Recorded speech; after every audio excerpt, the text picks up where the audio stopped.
Hi, welcome to my channel. ಇವತ್ತು ನಾನು Gujarati special ಥೇಪ್ಲ ಹೇಗೆ ಮಾಡೋದಂತ ತೋರಿಸ್ತೀನಿ.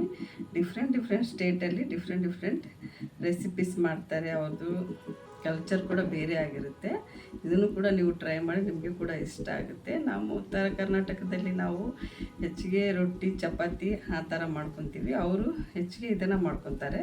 ತುಂಬ ಟೇಸ್ಟಿಯಾಗಿರುತ್ತೆ. ನೀವು ಕೂಡ ಟ್ರೈ ಮಾಡಿ. ಇದು ಟ್ರಾವೆಲಿಂಗ್ಗೆ ಅದಕ್ಕೆಲ್ಲ ಭಾಳ ಯೂಸ್ ಆಗುತ್ತೆ. ಇದು ಬನ್ನಿ, ಇದನ್ನು ಹೇಗೆ ಮಾಡೋದಂತ ತೋರಿಸ್ತೀನಿ. ಸಿಂಪಲ್ ಇಂಗ್ರೀಡಿಯೆಂಟ್ಸಿಂದ ಗುಜರಾತಿ ಸ್ಪೆಷಲ್ ಥೇಪ್ಲ ಹೇಗೆ ಮಾಡೋದಂತ ತೋರಿಸ್ತೀನಿ. ಇದಕ್ಕೆ 1 ಕಪ್ಪು ಗೋಧಿ ಹಿಟ್ಟು, ಸ್ವಲ್ಪ ಕಡಲೆ ಹಿಟ್ಟು ತೊಗೊಂಡಿದ್ದೀನಿ. ಇದಕ್ಕೆ ನೋಡಿ, ಗೋಧಿ ಹಿಟ್ಟನ್ನು ಈ ಥರ ಪಾತ್ರೆಗೆ ಹಾಕ್ಕೊಳ್ತಾ ಇದ್ದೀನಿ. ಇದಕ್ಕೆ 3 ಸ್ಪೂನು ಕಡಲೆ ಹಿಟ್ಟು ತೊಗೊಳ್ಬೇಕು.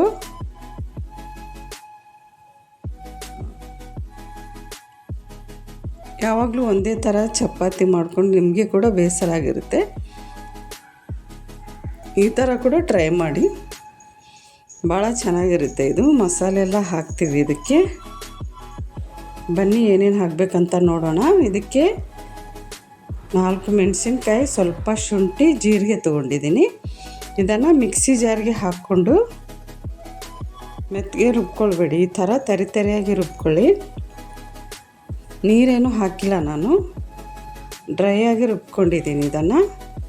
ಇದನ್ನು ಇವಾಗ ಹಿಟ್ಟಲ್ಲಿ ಹಾಕ್ಕೊಳ್ತಾ ಇದ್ದೀನಿ. ಇದು ಓಂಕಾಳು.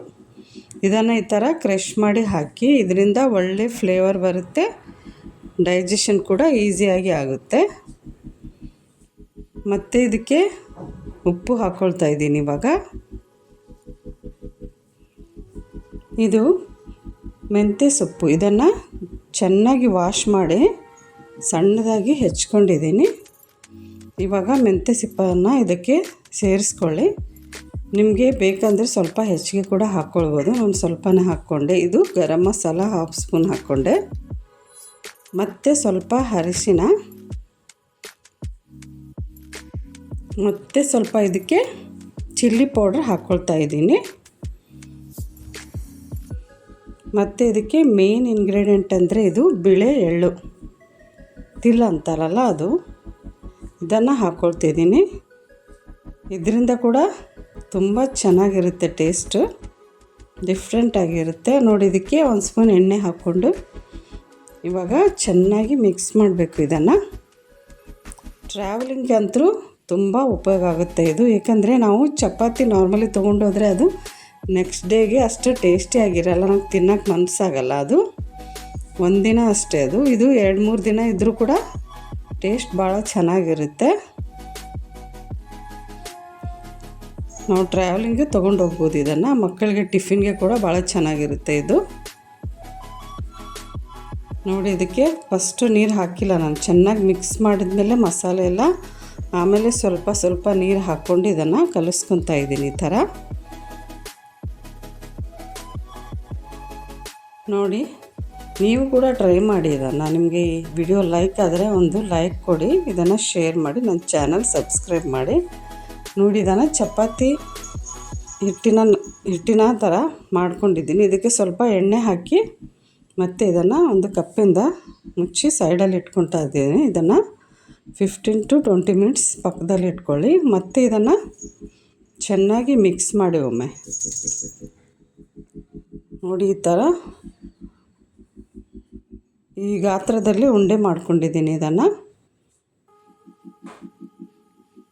ಮತ್ತು ಸ್ವಲ್ಪ ಇದನ್ನು ಹಿಟ್ಟು ಹಾಕ್ಕೊಂಡು ಈ ಥರ ನೋಡಿ, ಚೆನ್ನಾಗಿ ಸ್ಪ್ರೆಡ್ ಆಗ್ತಾಯಿದೆ. ಅದು ಈಸಿಯಾಗಿ. ಮೈದಾ ಹಿಟ್ಟು ಏನು ಹಾಕಿಲ್ಲ ನಾನು. ಗೋಧಿ ಹಿಟ್ಟೇ ಒಳ್ಳೆಯದು. ಮೈದಾ ನೀವು ಹೆಚ್ಚಿಗೆ ಯೂಸ್ ಮಾಡಬೇಡಿ. ಯಾವಾಗಲಾದರೂ ಒಮ್ಮೆ ಸ್ಪೆಷಲ್ ಒಕೇಶನಲ್ಲಿ ಏನಾದರೂ ನಿಮಗೆ ಹೋಳಿಗೆ ಆ ಥರ ಮಾಡೋದಿದ್ದರೆ ಅಷ್ಟೇ ಯೂಸ್ ಮಾಡಿ.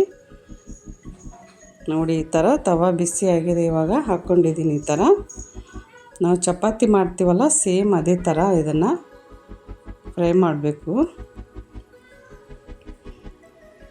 ನೀವು ತಿನ್ನಗಾಗಿ ಮಾಡ್ಕೊಳ್ಳಿ. ಈ ಥರ ದಪ್ಪದಾಗಿ ಮಾಡ್ಕೊಳ್ಬೇಡಿ.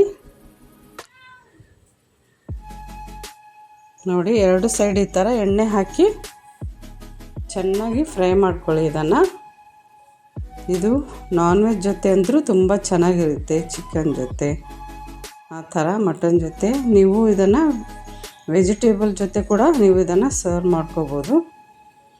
ಇದಕ್ಕೆ ಅಲ್ಲಿ ಗುಜರಾತ್ ರಾಜಸ್ಥಾನಲ್ಲಿ ಎಲ್ಲ ಬೆಳ್ಳುಳ್ಳಿ ಚಟ್ನಿ ಮಾಡ್ಕೊತಾರೆ. ಅದನ್ನು ಕೂಡ ನಾನು ನೆಕ್ಸ್ಟ್ ವಿಡಿಯೋದಲ್ಲಿ ನಿಮಗೆ ತೋರಿಸ್ತೀನಿ ಹೇಗೆ ಮಾಡಬೇಕಂತ.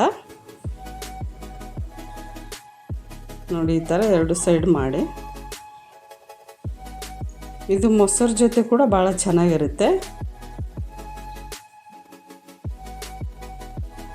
ನೋಡಿ, ಇಷ್ಟೇ ರೆಡಿ ಆಯಿತು. ಇವಾಗ ಗುಜರಾತಿ ಸ್ಪೆಷಲ್ ತೇಪ್ಲ ನೀವು ಕೂಡ ಟ್ರೈ ಮಾಡಿ, ಭಾಳ ಚೆನ್ನಾಗಿರುತ್ತೆ. ನಿಮ್ಮ ಫ್ಯಾಮ್ಲಿ ಆ್ಯಂಡ್ ಫ್ರೆಂಡ್ಸ್ ಜೊತೆ ಶೇರ್ ಮಾಡಿ. ಇನ್ನೂ ಒಳ್ಳೆ ವಿಡಿಯೋಗಾಗಿ ನನ್ನ ಚಾನಲನ್ನು ಸಬ್ಸ್ಕ್ರೈಬ್ ಮಾಡ್ಕೊಳ್ಳಿ. Thank you.